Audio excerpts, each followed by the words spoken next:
પાંડવોનો અંત કેવી રીતે થયો? મહાભારતનું સૌથી મોટું રહસ્ય. માત્ર યુધિષ્ઠિર જ સ્વર્ગ કેમ પહોંચ્યા? મહાભારતનું યુદ્ધ જીતનારા પાંડવો આખી પૃથ્વીના સૌથી શક્તિશાળી યોદ્ધાઓ હતા. પરંતુ શું તમે જાણો છો કે તેમનો અંત કોઈ યુદ્ધમાં થયો નહોતો? એક પછી એક 5 મહાન યોદ્ધા રસ્તામાં પડી ગયા. કોઈએ તેમને બચાવ્યા નહીં. અને સૌથી મોટું રહસ્ય એ છે કે દરેકના મૃત્યુ પાછળ એક જ કારણ હતું: પોતાનો અહંકાર. આખરે માત્ર એક જ પાંડવ સ્વર્ગ સુધી કેમ પહોંચી શક્યો? આ કથા તમારા જીવનને પણ એક મોટો પાઠ શીખવશે. કુરુક્ષેત્રનું યુદ્ધ પૂરું થઈ ગયું હતું. વિજયના શંખ વાગી ચૂક્યા હતા. પણ વિજયની ખુશી કરતાં યુદ્ધમાં વહેતું લોહી વધુ ભારે હતું. હસ્તિનાપુરના રાજમહેલમાં સોનાની ચમક હતી, પણ પાંડવોના હૃદયમાં શાંતિ નહોતી. રાત્રે ઊંઘ આવતી નહોતી.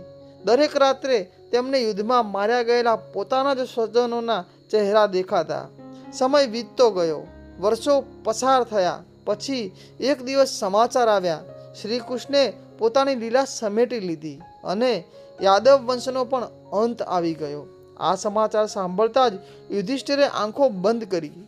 ધીમે બોલ્યા, હવે પૃથ્વી પર અમારું કાર્ય પણ પૂર્ણ થયું. બીજા જ દિવસે તેમણે રાજમુકુટ ઉતારી દીધો. રાજ્ય પરીક્ષિતોને સોંપી દીધું. સોના, ચાંદી, મહેલો, વૈભવ બધું પાછળ છોડી દીધું. 5 ભાઈઓ અને દ્રૌપદી સફેદ વસ્ત્રો પહેરી હિમાલય તરફ નીકળી પડ્યા. આ યાત્રાને મહાપ્રસ્થાન કહેવાય છે. જેટલા ઊંચા પર્વતો એટલી જ કઠિન પરીક્ષા. થોડું આગળ વધ્યા, અચાનક દ્રૌપદીના પગ લથડ્યા ને જમીન પર પડી ગઈ. ભીમ દોડી આવ્યા. ભાઈ, દ્રૌપદી કેમ પડી ગઈ? યુધિષ્ઠિર રોકાયા નહીં. તેમણે પાછળ જોયા વગર કહ્યું, તે મહાન હતી, પણ તેના હૃદયમાં 5 પતિઓ પ્રત્યે સમાન ભાવ નહોતો. તે અર્જુનને વધુ પ્રેમ કરતી હતી. યાત્રા આગળ વધી. થોડું આગળ સહદેવ પડી ગયા. ભીમ ફરી બોલ્યા, આ કેમ? યુધિષ્ઠિર શાંતિથી બોલ્યા, તેમને પોતાના જ્ઞાનનો અભિમાન હતો. થોડા સમય પછી નકુલ પણ પડી ગયા, કારણ પોતાના સૌંદર્યનો ગર્વ. આગળ વધ્યા. અર્જુનના હાથમાંથી ગાંડીવ છૂટી ગયું. મહાન ધનુર્ધર ધરતી પર ઢળી પડ્યા. ભીમના ગળામાંથી શબ્દો નીકળ્યા નહીં. યુધિષ્ઠિરે કહ્યું, તેમને પોતાના પરાક્રમનો અભિમાન હતો. હવે માત્ર 2 ભાઈ બચ્યા, ભીમ અને યુધિષ્ઠિર. ભીમ ભારે પગલે ચાલતા હતા. અચાનક તેઓ પણ ઢળી પડ્યા. ભાઈ, હું કેમ?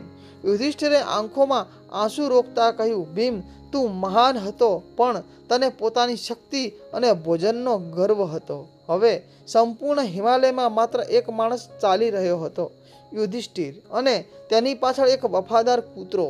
ત્યારે આકાશમાંથી દિવ્ય રથ ઉતર્યો. દેવરાજ ઇન્દ્ર બોલ્યા, આવો, સ્વર્ગ તમારા માટે તૈયાર છે. યુધિષ્ઠિરે પૂછ્યું, આ કૂતરો પણ મારી સાથે આવશે? ઇન્દ્ર બોલ્યા, ના, તેને અહીં જ છોડો. યુધિષ્ઠિરે તરત જવાબ આપ્યો, જે મારા અંતિમ માર્ગમાં મારી સાથે રહ્યો, હું તેને છોડીને સ્વર્ગ પણ સ્વીકારી શકું નહીં. એ ક્ષણે કૂતરાનું રૂપ બદલાયું. તે ધર્મદેવ હતા. તેમણે સ્મિત કરીને કહ્યું, યુધિષ્ઠિર, આ તમારી અંતિમ પરીક્ષા હતી. ત્યારબાદ સ્વર્ગના દ્વાર ખુલ્યા.